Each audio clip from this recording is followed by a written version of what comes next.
Басталды. Ассаламу алейкум, амансыздар. Бүгін сіздермен бір жыл бір тіл оқу әдісінің аясында ағылшын тілін бастайтын боламыз. А1 деңгейі, бастапқы деңгейі. Оқуды біз English for everyone деген осындай кітаппен бастаймыз. English бізде ағылшын деген сөз. For everyone, for үшін, everyone бәрі немесе барлығы, яғни барлық адамға арналған. Осындай ағылшын, яғни жалпы ағылшын.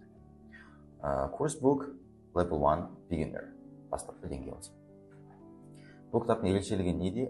Жеңіл, артық ақпаратсыз, бірден іске көшетін кітап. Тек жаттығумен ғана бекітіп отыратындай мүмкіндік бар. Бұл жерде мысал ретінде контент көрсек болады. Кітаптың тақырыптары, яғни бізде негізі бір бөлім, екі бөлім, үш бөлім, 4, 5, 6 және 7 бөлім. Бұл видеолар бізде әрбір бөлімге сәйкес бір тарау, бір видео болып шығатын болады. Бұл не үшін? Бұл мүмкіндігінше уақытты үнемдеу үшін. Және де айта кететін тағы бір жайт, бұл видеолар, видео сабақтар сізге тілге деген бағыт бағдар беруге ғана арналған. Әрине еңбек ету керек болады, оқу керек болады. Сол үшін де бұл кітаппен қатар бізде жаңағы жаттығу кітапшасы бар. Осы видеолар арқылы сіз ненің қалай істелгенін түсініп ала аласыз, бағыт бағдар алып, одан кейін жаңағы жаттығу кітапшасы арқылы уақыт біліміңізді бекіте аласыз. Осылайша. Олай болса, бірінші сабақты бастайық. 01, first topic, бірінші тақырып бізде introducing yourself. Өзіңді таныстыру дейді. Yourself, өзіңді деген сөз. Introducing деген сөз бар, бізде ол таныстыру деген мағына береді. Яғни білесіз, hello, hi, сәлем деген сөз бізде I am Layla, I am деп атымыз айтамыз. I am Арман, I am Мақсат деген сияқты. Сол сияқты my name is деп те айтсақ болады. Бұл енді бәлкім ретінде шығасыз.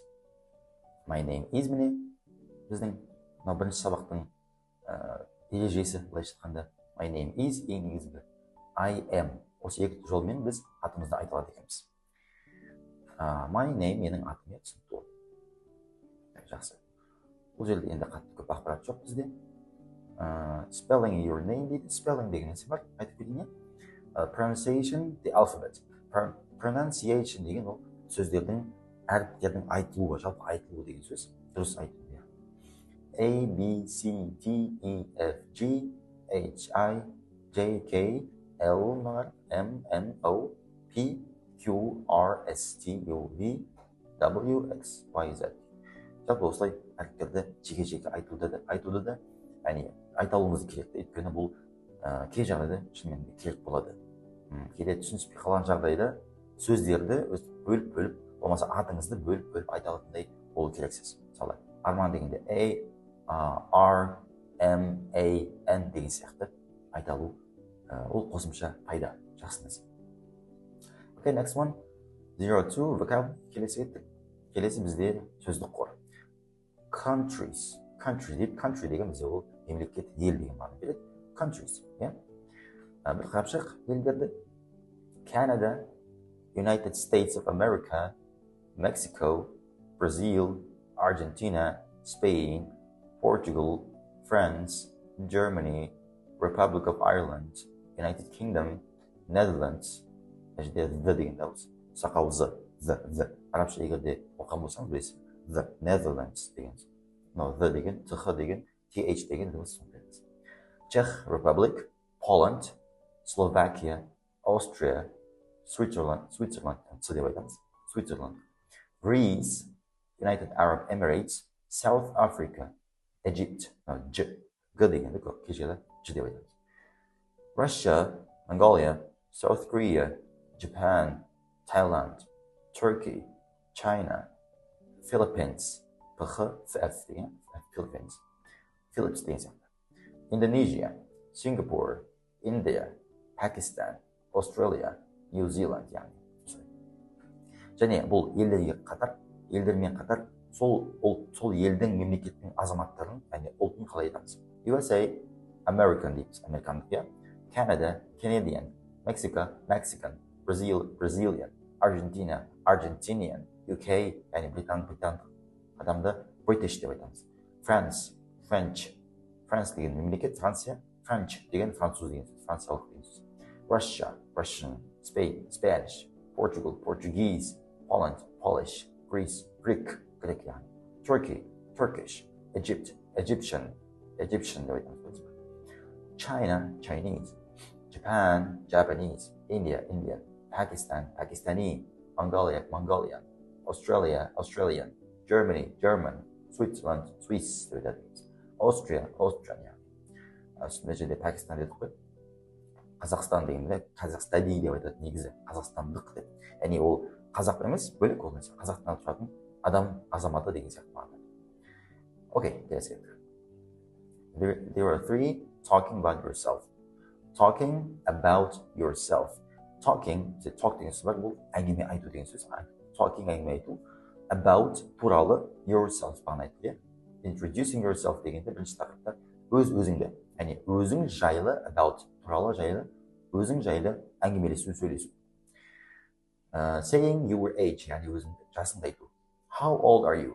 Жасы бұнда. How old, қаншалықты кәрісің, тікелей аударсақ егер.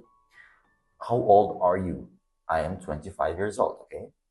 Жасың нешеде? I am 25 years old. Бұл жерде years old айтпауға да болады. Күнделікті ауызекі сөзде I am 25 деп қана. Okay. Ruby is 7 years old. I'm 44 today. Izzy and Chloe are 13. My grandma is 92 years old. Yani ne жердегі түсіндіргенбіз осыған дейінгі жалпы. I am, you are, he, she, it, is, we, they, are. Бізде түсіндіріп кетейік, to be деген нәрсе бар да, ағылшын тілінде. Мәселен, мен 25-темін деп айтсақ болсақ, I am 25 деп айтамыз. I 25 демейміз. Неге? Неге? Өйткені бізде мысалы қазақ тілінде 25-те-мін деген жалғау бар ғой. Шамамен осылай түсіндірсек болады. Мін деген жалғау бар сияқты ағылшын тілінде де басқашалар әрине, бірақ болу деген мағына бар. To be, be деген жалғау болу деген сөз ағылшынша аударса. Және to be-дің әртүрлі түрлері бар. Бұл мен, сен, ол деген сияқты сөзге байланысты, есімдіктерге байланысты. Яғни солай сөйлейді олар, иә? Яғни I am 25 бұл айтқанда мен 25-те болып табыламын деген сияқты мағына шығады. Бұлай болса келесі. Vocabulary numbers, мәжеден нөмір сандарды жаттау керек болса әрине. 1, 2, 3, 4, 5, 6, 7, 8, 9, 10, 11, 12, 13, 14, 15, 16, 17, 18, 19, 20, болмаса 20 деп айтады. 21, 22, 30, 40, 50, 60, 70, 80, 90, and 100. Мәжеге сандар жасалса жаттығу ретінде. Енді қарап жасаңыз болады. Мысалы 11, now 17, 34 деген сияқты жаттығуларды, жаттығу кітапшасындағы жаттығуларды, яғни өстіп қарап отырып жазсаңыз болады әрине, бекіту үшін. Жақсы, мына жерге жазған екенбіз осыған дейінде. Бұл жерде яғни біз неге to be-ді қоямыз, иә? Тағы бір айта кететін жайт бар. Мысалы сізде мынандай Тео адамның аты бізде айта кетейік. Бос орын тұр, бізге білмейміз, қайсысын қою керек мысалы үшін.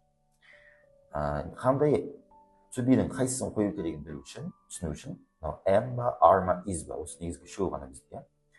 Осының қайсысы екенін білу үшін үшеуінің былай қарайсыз. Мысалы бізде адамның аты Тео ғой, бір адам болса біз is қоямыз міндетті түрде. Яғни жеке адам үшін әрқашанда is болады. Және де he, she, it деген үшін. He, she, бізде не деген сөз болды? He, she, it, ол бізде үшеуі бұл үш сөздің мағынасында бір мағына қазақша ол деген сөз. He ер адамға, she қыз балаға, it заттарға немесе жануарларға айтамыз. Сол үшін яғни Тео is деп қоямыз. Неге? Өйткені ол бір адам біріншіден, және де ол деген сөзге сәйкес келеді. Ол 45-те, Тео 45-те деген сияқты. Келесі, Мэдисон дейді, бұл жерде дәл солай, бір адам, сол үшін де is қоямыз. Неге? Өйткені бір адам, бірақ адамның аты. Ал енді келесі кеттік, Jeremy and Tanya дейді. Jeremy and Tanya, екі адам, демек бұл жерде екі адам болғандықтан біз is қоймаймыз. Неге? Өйткені бұл көп қой, бірден көп болса, онда біз are деген көз қояды екенбіз. Бұл да болып табылады деген мағына береді. Сондай, Jeremy and Tanya are 90 years old. Okay? Next, we деген сөз мағынасы бізден көрсетіңіз. I, мен, you, сен, иә, сіз болмаса сендер де мағынасы келеді, көпше түрде болады айтқанда мынау. Сол үшін де бұл are-ды да қабылдай береді. He, she, it, is оны жаңа айттық. We, біз, міне, they, олар деген сөз. Сонда we деген және болды, we ол біз ғой. Сонда біз болғандықтан, көп адам болғандықтан біз оны are қоямыз. We are 29 years old, okay? Соңғысында I, енді ол түсінікті, I-да міндетті түрде бізде am ғана болады, басқа болуы мүмкін емес. I am 34 years old. Good job. Жақсы, келесі кеттік. Жаңағы сандарға байланысты бір ерекшелік бар. Similar sounding numbers, яғни ұқсас айтылуында ұқсастық бар. 13-тен 19-ға дейін бізде 13 деген жалғау жалғанады бізде. Ал жаңағы 30, 40, 50, 60 деген сияқты ондықтарда 30 и деген, тин және и деген, тин және ти деген, яғни екі түрлі жалғау жалғанады екен. Яғни біз мысалы 15 десем, 15, демек тин деген жалғау бар, демек бұл мысалы 50 емес, демек бұл 15 деген сияқты түсіне аласыз. Бұл жағынан жаттауға да бір логика ретінде ыңғайлы да бұл осы нәрсе. Жақсы, келесі кеттік. Saying where you're from. Қай жақтан екеніңізді айту дейді. Where are you from? Сұрақ, иә? Where are you from? Бәлкім егерде білсеңіз, сен қай жақтансың, иә? Where, қайда деген мағына береді. Сұрақтар жеке өтетін боламыз алдағы сабақтарда, иншалла. From, қайдан, дан деген жалғау, яғни қайдан, иә? From деген, дан деген жалғау, Қазақстаннан десек, нан деген осы бізде from болады. I'm from Spain, мен Испанияданмын. Дан деген осы жалғау, from деген сөз. Where are you from? I'm from Spain дейді. What nationality are you? Nationality бізде ол, бағана айттық, иә? Ұлт деген мағына береді. Ұлтың не? What nationality? Не ұлт? Қандай ұлтсың сен? Яғни, are you? Қандай ұлт болып табыласың деген сияқты. I'm Spanish, мен испандықпын дейді. Болмаса, I'm Dutch. Dutch жаңағы Данияның ұлтының адамы, даттық адам. We are Italian, итальяндықтармыз, we өйткені біз. I'm from Switzerland, мен Швейцарияданмын дейді. Окей, яғни қалай айтамыз? I am from елді айтамыз. Болмаса I am nationality, ұлт айтқан кезде, мысалы қазақ деп айтамыз біз. I am Kazakh деп айтамыз. Болмаса I am қазақ деп айтсаңыздар болады. I am from Kazakhstan деп айтсақ болады. Так, осылайша бізде бұл тақырыптар аяқталып жатыр, иә? Яғни мынау түсінікті, иә? Бұл кітап сіздерге де жіберілетін болады, әрине. Өздеріңіз асықпай қарасаңыздар.